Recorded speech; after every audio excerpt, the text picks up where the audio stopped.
Hey,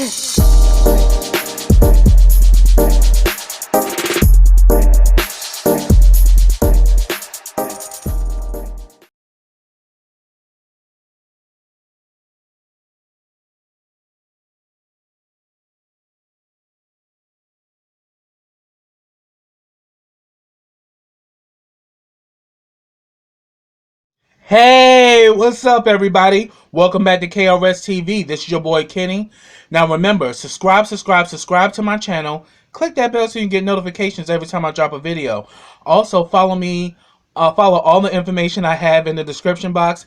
Also, like this video, comment on this video, and share this video. Now, this is a thought and commentary video. As I said, I had a few of them this week because so much has been going on. And this commentary is about the whole situation between Diddy and Mase. Now, those of you who watched the Grammys, in the pre-Grammy show, Sean Diddy Combs, was actually honored with the Icon Award at the pre-Grammy show. And he did this magnificent speech. And even me, I was kind of like touched by it. And I was like, this what's up. Because he's talked about how, black music has never been respected by the Academy. These artists put in hours upon hours on their, in their craft and in their music. We're artists and we're sensitive about our shit. And all they want to do is even the playing field, but don't want to really give us the full respect and honor that we deserve as artists. And then he tells the Academy, you got 365 days to get this right. So pretty much letting it be known, if y'all don't get it right, we gonna boycott your asses. And he got people clapping and everything, and he starts saying that, he starts mentioning, how when Michael Jackson won his Grammys, he was dropping the Grammys, and the reason why he was doing that was because he was mad that they didn't nominate him from Off the Wall. And I have to admit, Off the Wall was a phenomenal album. If you really ask me which album was the best, Off the Wall was. But, Thriller had that crossover appeal, and that's why it got recognized. And Michael knew that. So,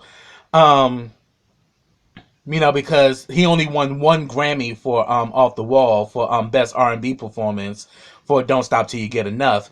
But it really didn't get the amount of nominations that it truly deserved, because Off the Wall was a great album. Some of his best tracks, Rock With You, Working Day and Night, She's Out of My Life. So many songs you can name off that album. I Can't Help It.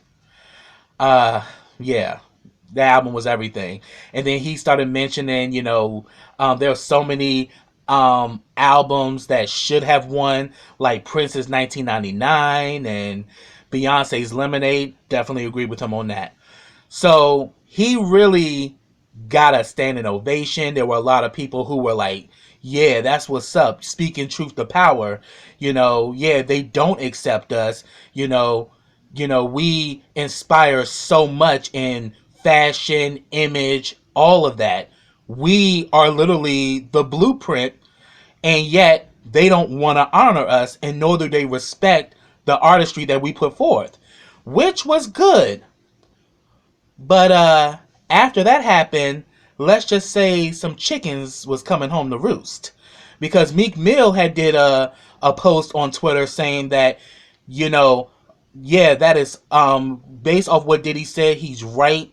But also, there are a lot of black executives who actually enslave other black people in these contracts, and they're not honoring their artists in a proper way. Then we get the bomb. That's what I'm gonna call it. We get the bomb, because following that, Mase interjects. And I'm not surprised by anything Mase said, but I stand behind him 100% because I followed Diddy over the years. And yeah, I'm a fan, as far as his talent as a producer and as an image consultant, but as an executive, he is fucking ruthless. we've seen it on Making the Band. We've seen it on I Want to Work for Diddy. We see how crazy and ruthless he could get. Like when he had them walking like on Making the Band, you know, he had them walking all the way to Brooklyn for some cheesecake. Like seriously, bro? When you can easily call one of your drivers to just drive you over there, but you made them go all the way to Brooklyn to get you a cheesecake, so you want to prove a point how much you willing to do for this. Kind of like dangling cheese in front of a rat, literally. But Mase came out and aired Puffy all the way out, talking about like, well, if you talking about inclusiveness and that we need to get more respect in the music industry, how about you learn to clean your own house and do right by your own artists, because you still got my publishing and I haven't earned any royalties off of the music. Now remember, Mase blew up pretty much around the time after Biggie was killed. And literally after Biggie died, Mase was kind of like one of the main artists on Bad Boy, in that time. And we come to find out the reason why Mase left and became a preacher was because he got into it with Puffy, because Puffy wanted him to sign this bogus ass contract and Mase wouldn't sign it. And he said that because I didn't want to go along with his business practices, I just got out of it. And he said that the reason why I waited was because I didn't want to seem like I was bitter or ruthless. I wanted to wait until I didn't need nothing from him. Because Mase got his own money. He's a millionaire. And he's like, I'm at a place where I don't need his money. But then he says, I even offered him $2 million for my to get my publishing back. And he says, well, there's this European guy who's offering more. If you match him, then yeah, I'll give it back to you. Or yeah, you can just wait it out and then you'll immediately get it back when you're 50. Seriously, Diddy? You want the white establishment to accept us, but yet you're doing the same damage to your own artists. I mean, if you look at the plethora of artists that he had on Bad Boy, they not doing so damn well. I mean, I heard Black Rob is literally living pillar to post. He had one of the biggest tracks, like, whoa, none of these artists shouldn't be struggling. I heard that Pam from Total, after leaving Bad Boy, ended up getting a job at White Castle. Total had multiple hits. What the hell is going on there? Craig Mack, up until the moment he died, when he got sucked into that cult, he didn't have any money, and he was the one who really launched Bad Boy. He was the first major artist on the label.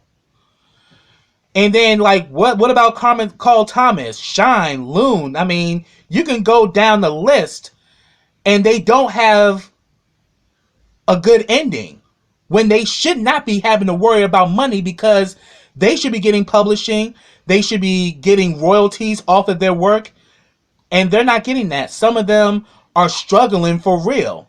Some of them are literally working 9-to-5s like us. It's crazy.